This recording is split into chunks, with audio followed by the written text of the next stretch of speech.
In the lands of ancient Babylonia, there was a man named Daniel. He was known for his wisdom and his unshakable faith in God. 3 times every day, Daniel would open his window and sit down on his knees in prayer. He lived in Babylon, a grand city, where he served King Darius, a ruler of great power.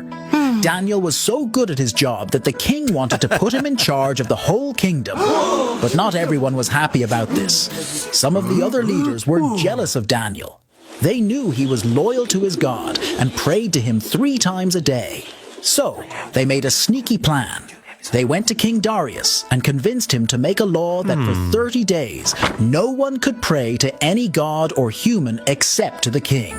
They knew this was one law Daniel would never follow. Daniel, upon hearing this decree, did not change. With the windows of his chamber open, he knelt and prayed, just as he always had. The officials, lurking like shadows, caught him in the act and brought him before the king. King Darius, distressed, realized he had been tricked into condemning his most trusted advisor. Yet, the law of the Medes and Persians could not be revoked. With a heavy heart, he ordered Daniel to be cast into the lion's den, hoping in some way his God would save him. As night enveloped the land, Daniel was lowered into the den. The lions, mighty and fearsome, roared and paced. But as Daniel stood among them, a serene calm enveloped him. He spoke softly to the beasts, his voice a steady beacon in the darkness. Miraculously, the lions did not harm him. They lay around him, their usual ferocity replaced with a peaceful presence. All night, King Darius walked around in his palace, struck with worry. At the first light of dawn, he hurried to the den and called out anxiously for Daniel.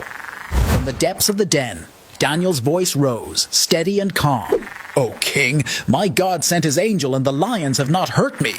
Overjoyed, King Darius commanded that Daniel be lifted from the den. Not a scratch was found on him, for his faith had protected him.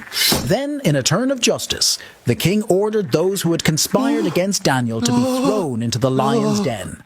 This time, the lions did not hold back, and the conspirators met a swift end. King Darius issued a new decree, declaring that in every part of his kingdom, people must respect Daniel's God. Daniel's bravery and trust in God protected him from the lions. His story teaches us about staying true to our beliefs, even when it's hard, and how faith can bring us through the scariest times.